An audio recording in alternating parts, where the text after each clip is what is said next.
patuloy na hangarin ng kapulisan na maging kaagapay ng bawat mamamayan, inilungsad ng Police Community Affairs and Development Group katuwang ang Caloocan City Police Station at sinuportahan ng Regional Police Community Affairs and Development Unit NCR ang isang community outreach program sa Sugpo Covered Court, Barangay 8, Caloocan City nitong September 3, 2025. Tampok sa programa ang serya ng lectures tungkol sa Safe Space Act o Republic Act 11313, Anti-Rape Law, Anti-Illegal Drugs, Anti-Terrorism at Crime Prevention.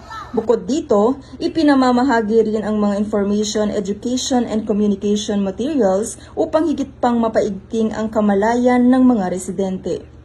Kasabay nito, tumanggap din ng food packs ang mga benepisyaryo bilang karagdagang tulong sa kanilang pang-araw-araw na pangangailangan.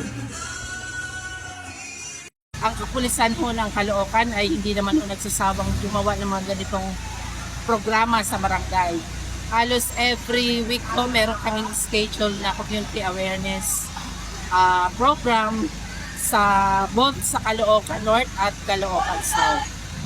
Ang nasabing inisyatibo ay patunay ng dedikasyon ng PNP sa pagbibigay ng serbisyong hindi lamang para sa seguridad kundi maging para sa kapakanan ng bawat Pilipino. Isang hakbang tungo sa katuparan ng visyon ng bagong Pilipinas na nagtataguyod ng ligtas, maayos at nagkakaisang komunidad. Salamat po sa ating mga kapulisan sa mga binigay nilang lesson sa amin na natutunan namin. Ito po mga binigay po din po nila na marami po din na itulong sa amin po. Maraming salamat po.